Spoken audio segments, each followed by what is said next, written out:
안녕하세요. 뜸산한 비밀들 채널에 오신 것을 환영합니다.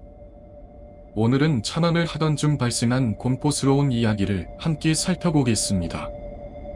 한 잘못된 결정이 끔찍한 결과로 이어진 이 이야기, 여러분은 많은 사람들이 위험에 처한 그 장소에 대해 듣고 싶으신가?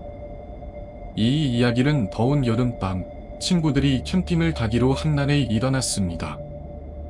그러나 그들이 알지 못한 것은 자연이 숨기고 있는 오싹한 비밀과 갑작스러운 폭풍이 가져올 치명적인 결과입니다.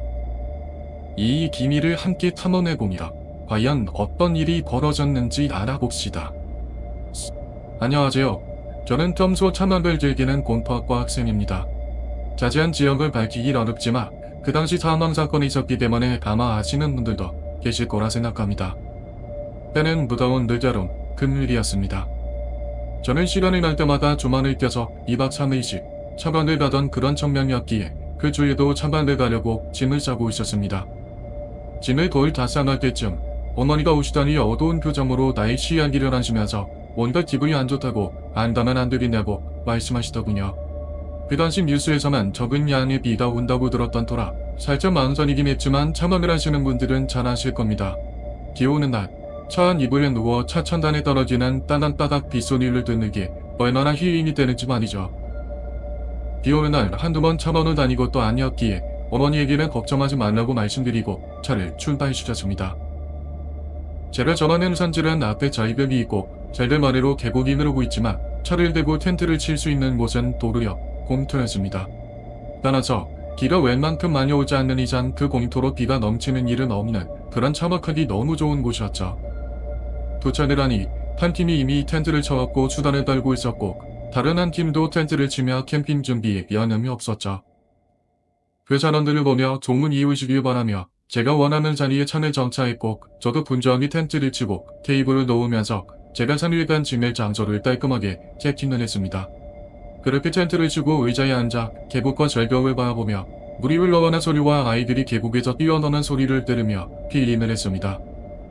힐링을 하면서 밤을 맞이하였고 여기저기 고리 부리는 소리와 고소한 냄새에 저도 정신을 차렸습니다.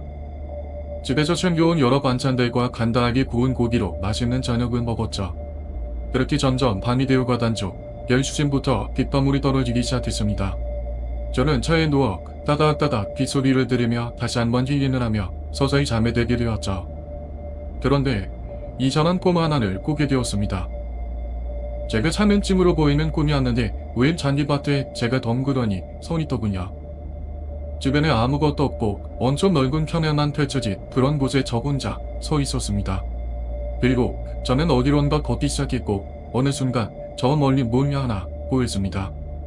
벽도 없이 덩그러니 문 하나만 있었는데 제가 그 문을 열려고 문고리를 돌리고 있었죠. 문이 반쯤 열렸을 때 갑자기 주변에서 쾅 하는 큰 소리와 함께 구멍이 생겼고 그곳으로 제가 빨려 들어가며 잠에서 깼습니다. 악몽 같지 않은 악몽이었지만 워낙 새가슴이었기 때문에 물을 벌컥벌컥 마시고는 핸드폰을 봤습니다. 시간은 어느덧 새벽 4시를 지나고 있었고 다시 잠을 자르고 잠자리에 누웠죠. 그런데 주변 이웃 차량의 엔진 소리가 너무나도 거슬렸습니다. 안 그래도 더운 늦여름에 비까지 내리니 더위를 잘 참는 저도 힘들 정도로 덥더군요. 저는 그냥 선풍기를 틀고 있었는데 주변에 있는 사람들은 더위를 못 참았는지 수영을 켜놓고 에어컨을 틀어왔더군요. 하필이면 그 차들이 죄다 디젤 차량이란 소리가 너무 컸고 잠기가 밝은 저로서는 도저히 감당하기 어려웠습니다. 낮에 잠을 잘 수가 없어서 계속 뒤척거리다가 결국 짜증이 폭발해서 철수하기로 마음먹었습니다. 이대로 있다가는 이틀 내내 잠도 제대로 못 자고 갈 것이 분명했거든요. 허전한 마음을 뒤로한 채 텐트를 정리하고 집으로 돌아갈 준비를 하고 있었습니다. 준비가 거의 끝나갈 때쯤 갑자기 빗방울이 서서히 굵어지기 시작하더군요. 그래서 저는 서둘러 마무리를 짓고 차에 수영을 걸어 그 자리를 빠져나오게 되었습니다.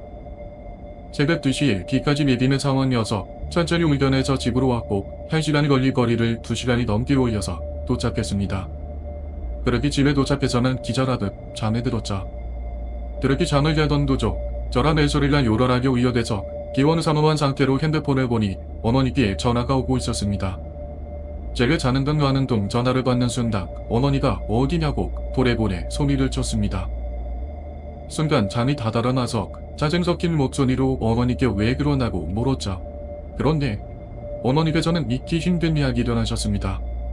밤사이 기상청에서 예보했던 것보다 더 많은 비가 내렸고 그 비로 인해 제가 캠핑을 하던 그 주차장에 산사태가 나서 많은 사람들이 매몰되었다는 겁니다. 잠이 다 달아나고 순간 벙 쪄서는 이게 무슨 소리인가 싶었죠. 몇 시간 전만 해도 제가 있던 곳에 산사태가 났고 사람들이 매몰되었다는 게 믿기지 않았거든요. 부랴부랴 경찰서에 연락을 했더니 당장 경찰서로 가달라고 하더군요. 그리고 다시 전화가 와서는 산사태 대책본부로 가둘 수 있겠냐고 했습니다. 그럴 때 저는 경찰차를 타고 대책본부로 왔고 가자마자 정확히 어디에 몇 명이 있었는지를 물어보더군요. 제가 기억하는 대로 내용을 다 설명해드렸고 몇 시간에 걸쳐 대화를 나눈 뒤 집으로 귀가했습니다. 정신을 차리고 나서 어머니께 간번에 구웠던 콩을 말씀드렸더니 천운이라고 말씀하시더군요. 하늘에서 큰 소리로 저를 구해준 거라고 말입니다. 하지만 안타깝게도 며칠이 지나도 매몰된 사람을 찾았다는 소식을 듣지 못했습니다. 그때 산화하신 분들의 명복을 비며 좋은 곳으로 가셨으면 좋겠습니다. 이제 이 위험한 모험에 대한 이야기는 여기까지입니다. 작은 결정이 때때로 엄청난 결과를 가져올 수 있음을 잊지 마세요. 여러분은 주인공의 삶에 어떤 초자연적인 일이 기입했다고 생각하시나요? 여러분의 생각과 비슷한 경험을 댓글로 고민해주세요. 좋아요를 누르고 구독하는 것도 잊지 마세요. 시청해주셔서 감사합니다. 다음 음산한 비밀들 비디오에서 뵙겠습니다.